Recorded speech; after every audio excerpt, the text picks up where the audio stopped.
नमस्कार साथियों, स्वागत है आप सभी का इस खास एक्सप्लेनर में। अगर आप असिस्टेंट प्रोफेसर एग्जाम की तैयारी कर रहे हैं या फिर लिटरेचर के सीरियस स्टूडेंट हैं तो आज का ये सेशन बिल्कुल आपके लिए ही है। आज हम क्रिस्टोफर मार्लो के मास्टरपीस डॉक्टर फॉस्टस को डिकोड करने वाले हैं और हमारा पूरा फोकस उनकी फैक्ट्स और प्लॉट डिटेल्स पर रहेगा जो सीधे तौर पर आपकी परीक्षाओं में पूछे जाते हैं। तो चलिए एक नज़र डालते हैं कि आज हम क्या क्या कवर करने वाले हैं।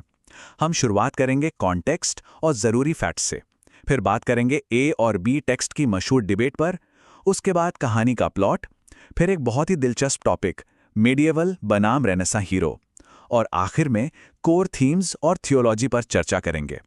चलिए बिना देर किए अपने पहले सेक्शन की तरफ बढ़ते हैं, कॉन्टेक्स्ट और की फैक्ट्स। किसी भी महान रचना को समझने के लिए उसका ऐतिहासिक बैकग्राउंड जानना सबसे जरूरी है। अब जरा इस टाइमलाइन को देखिए, ये वाकई हैरान करने वाली है। ये कहानी कोई रातों रात नहीं बन गई थी। 1506 से 1540 के बीच असल में एक जॉन फॉस्ट नाम का इंसान था। कहते हैं कि वो एक जादूगर और एस्ट्रोलॉजर था जिसकी मौत एक अजीब और गरीब केमिकल एक्सप्लोजन में हो गई थी।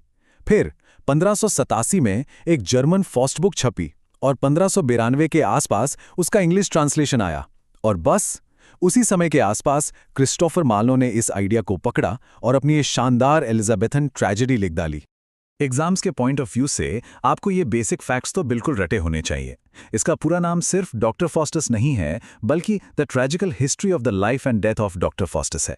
ये एक एलिजाबेथन ट्रेजेडी है जिसकी सेटिंग 16वीं सदी का यूरोप है, खासकर विटनबर्ग और रोम। और सबसे मजेदार बात, इसका मेन विलन या एंटागोनिस्ट कौन है, लूसीफर या खुद फॉस्टस की अपनी महत्वाकांक्षा? ये एक ऐसा सवाल है जो हमेशा एग्जामिनर्स का फेवरेट रहता है। आगे बढ़ते हैं हमारे दूसरे सेक्शन की ओर, ए और बी टेक्स्ट्स। ये एक ऐसा टॉपिक है जो अक्सर स्टूडेंट्स को कंफ्यूज करता है। तो हमारे पास प्ले के दो अलग अलग पब्लिश्ड वर्जन हैं और इनके बीच का अंतर समझना बहुत क्रूशियल है। 1604 का जो ए टेक्स्ट है वो थोड़ा छोटा और एकदम टू द पॉइंट है। इसमें फॉस्टस खुद अपनी मर्जी से डेविल को बुलाता है, लेकिन 1616 का पी टेक्स्ट लगभग 1/3 लंबा है। इसमें बहुत सारे कॉमिक सीन्स जोड़ दिए गए हैं, पर सबसे बड़ा शिफ्ट पता है क्या है? बी टेक्स्ट में शैतान यानी मेफिस्टोफेलीज खुद दावा करता है कि उसने फॉस्टस को बरगलाया है। मतलब ए टेक्स्ट में फॉस्टस खुद अपनी बर्बादी का जिम्मेदार है, जबकि बी टेक्स्ट उसे बुरी ताकतों का शिकार दिखाता है। ये एक बहुत बड़ा वैचारिक बदलाव है। चलिए अब आते हैं कहानी के प्लॉट पर। एक बहुत ही महत्वाकांक्षी स्कॉलर कैसे एक शापित आत्मा में बदल जाता है। इस पूरी कहानी को हम 3 बहुत ही सिंपल स्टेप्स में बांट सकते हैं। पहला स्टेप, वो भयानक सौदा, जहां फॉस्टस 24 साल की असीमित जादुई ताकत के लिए अपनी आत्मा का सौदा कर लेता है। दूसरा स्टेप, वो 24 साल। अब आप सोचेंगे कि इतनी बड़ी कीमत चुकाकर वो कोई बहुत महान काम करेगा, राइट? लेकिन नहीं, वो पूरे यूरोप में घूमकर छोटी मोटी जादुई चालबाजियां करता है, यहां तक कि पोप को भी परेशान करता है। और फिर आता है तीसरा स्टेप, द डैम्नेशन। समय खत्म होता है और शैतान उसे घसीटते हुए नर्क में ले जाते हैं। शुरुआत में जो महान बनने का सपना था वो अंत में कितने तुच्छ मजाक में बदल गया, ये इस कहानी की सबसे बड़ी विडंबना है। कहानी के इस हिस्से में ये 2 लैटिन फ्रेजेस बहुत भारी इंपैक्ट डालते हैं। जब फॉस्टस खून से अपने अग्रीमेंट पे साइन कर रहा होता है तो वो कहता है कॉन्सुमाटम एस्ट, यानी पूरा हुआ।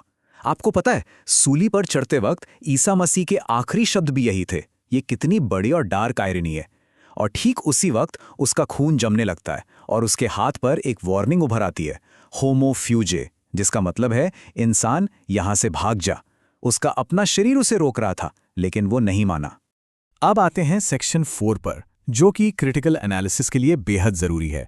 मेडिवल और रेनेसां हीरो के बीच का तनाव। इंटरनेशनल जर्नल ऑफ रिसर्च में पब्लिश्ड देवीला बेन एच रोहित का एक बहुत ही शानदार पेपर है। उन्होंने बिल्कुल सही पॉइंट पकड़ा है कि फॉस्टस असल में दोनों दुनियाओं के बीच फंसा हुआ इंसान है। सोचिए जरा, फॉस्टस अंदर से पूरी तरह एक रेनेसां मैन है, सवाल पूछने वाला, सीमाओं को तोड़ने वाला। लेकिन इस रेनेसां सोच के लिए उसे जो कीमत चुकानी पड़ती है वो पूरी तरह से मेडिवल है, यानी नर्क की आग।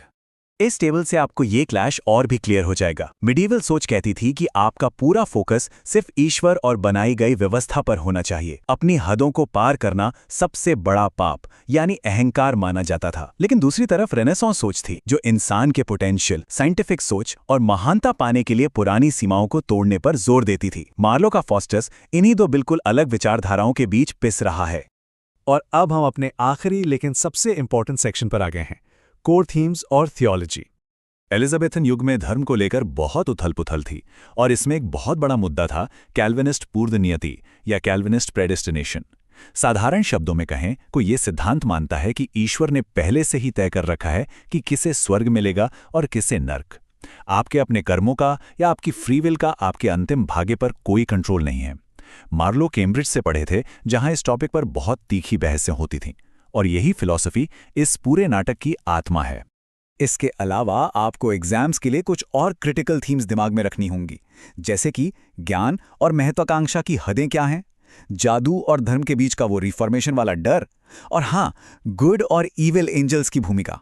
वो एंजल सिर्फ कैरेक्टर्स नहीं हैं, वो असल में फॉस्टस के दिमाग के अंदर चल रही उथल-पुथल का फिजिकल रूप हैं, जो तब सामने आते हैं जब वो कमजोर पड़ता है। कहानी के अंत में जब उसके पास पछतावा करने का आखिरी मौका होता है, तब वो क्या करता है? वो डिमोनिक पावर से ट्रॉय की हेलेन का एक इल्यूजन क्रिएट करता है और ये बहुत ही फेमस लाइन बोलता है, was this the face that launched 1000 ships? मतलब अपना वक्त भगवान से माफी मांगने में बिताने के बजाय वो एक ऐसे भ्रम में खो जाना चुनता है जिसका असलियत से कोई वास्ता नहीं। यह उसके पूरी तरह से भटक जाने का सबूत है।